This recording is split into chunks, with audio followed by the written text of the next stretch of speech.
Hello world, welcome back to the Razor RC, and we've got a brand new kit in front of us here in the workshop. We got the brand new Team Associated RC10 B6.4 team kit. This just came out about a week ago, so we are going to do a little unboxing here and take a look at what's inside. So quick look at the description. So they did make some changes. 13mm shocks, which is like the first time they've changed the shocks in probably like 9 years or something. Plus 3mm chassis, so a brand new chassis with a 22.5 degree kick up. Previously it was either 25 or 30 degrees. 30 degrees is pretty old school, kind of old school dirt. 20 degrees would be quite aggressive. But now it gives you the option between 20 and 25 degrees. So that'll work better on high traction surfaces. So if you haven't noticed, pretty much all tracks have been going higher and higher traction, indoor clay, carpet, astroturf, all that kind of stuff. Not so much the loose, loamy, dusty type dirt. So the kick-up has basically been going down and down through the years. They did change the front end, so steering bell crank you can raise and lower. They also adjusted the kingpins -1mm. I'm not sure if that's forward or side to side, and different caster blocks. Did change the ESC tray. So one of the big changes is you can actually mount the electronics much more forward than before. That was kind of a limitation of the old one, is that you couldn't really bias the weight so much to the front like you would want on a higher traction surfaces. Did change at the front end to accommodate for that kick up change. New side rails, different body. Thick body, I think, on all the kits, both the dirt and the standard run. 4mm shock towers as before. So yeah, what else is there on the box? Made in Taiwan, like all the Team Associated race kits. Their RTRs are made in China, but their race kits are made in Taiwan. So quick look at the components. 13mm shocks. You can see the different kick-up plates there, redesigned steering bell cranks. There's the new body, and then they do have the Octalock slipper pad thing as they did before. So let's crack open the seals. As you can see, I have not opened this up yet. I have not even seen one inside, so this is going to be all new to me, just as it is to you. And yeah, let's crack this thing open. So there we go, all the parts going through one by one. I think this looks like the rear arm, so no changes to the rear end as much as I am aware. I believe arms are still whatever they were before, 69 or 73mm, I think, before. Different pill system to adjust anti-squat, toe in for the rear end.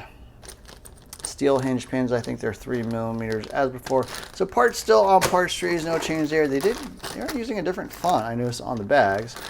These are the brand new shocks. So yeah, they are 1mm bigger. They do look a little bigger. Yeah, they do look quite a bit bigger. Titanium nitrate coated shock shafts, optional chrome ones, machine Delrin pistons as before. Springs, I assume, are different. They do have a little bit of a different color, so sort of this dark blue and bright red. It used to be kind of a dark red and a light blue before. So changes there. I assume different spring cups as well for the bigger. So the springs are bigger. Still molded shock internals there, no change there. Looks like the rod ends are probably the same as before. But yeah, this is the carpet version. As I mentioned, they do have a dirt version, the D version, which is really more indoor clay, and then this version is for carpet or astroturf. So rear hubs, I don't think any changes there. Different inserts for different axle heights on the rear hubs. That is same as before, for different basically arm angles depending on ride height pretty much. Aluminum hexes, clamping style, do not over tighten these. Aluminum ball studs or ball stud washers. Same battery tray as before. One thing I wish they would change, I'm not a fan of this battery tray or battery strap. Yeah, one of the worst ones out there, honestly. Shocks and diff fluids. So the D comes with a ball differential. The B6.4 comes with a gear differential. Looks like 30 weight up in the rear, 35 weight in the front. Comes with a little bit of black grease. Here is the brand new body. So kind of a swoopy shape and kind of a long cab forward type design. It is full weight, so not the lightweight version, although you can buy the lightweight version. little bit different style. Looks like maybe even different cutouts if you want a little bit of cooling on the motor. You could cut those things out, but looks pretty good. Very steep windshield there in the front will add additional downforce. Looks pretty nice. It's always cool when they change the body because that is one thing that will distinguish versions. Here's the wing. Looks the same as before. Don't notice any difference there. Fairly thick. Here are the front wings. Looks like it comes with two. That's kind of nice. Here are the spindles, and looks like several different spindles, I guess for different angles probably. So that is different. Aluminum axles. Here are the new caster blocks. So these are all new pieces as I understand it. Machined aluminum, basically, I don't know, we call them spacers for the spindles to raise and lower the axles. Again, same as before. Looks like you got a couple screws stapled to it for some reason. Gear differential, I don't think there's any change there. Plastic, one of the nicer ones to build because it does have actually these little feeler arms that help you kind of mate the top into the diff cup itself. Looks like steel internals. Slipper with the Octolock pads. Rear end, I don't think there's any change. Transmission, wing buttons, transmission case, motor plate, rear aluminum camber block. So that's pretty nice. Not all two-wheel drive buggies have an aluminum rear camber block. Quite a few. I think the Yokomo actually has a plastic one, so that's a nice upgrade. This looks like the front camber block. So that is plastic, ball studs. And then these are the actual, I think these are the bell cranks themselves. So yeah, a little bit different there. Adjustable. Here's all your bearings. They are oil filled, so that will spin pretty freely for you stock racing guys. Here's the front arms, front chassis braces, carbon fiber shock towers. So they are, you know, sort of identified with gull wing versus the straight or flat arms you might run. I don't think any of the kits come with the flat arms anymore. The dirt one used to, but I don't think it does anymore.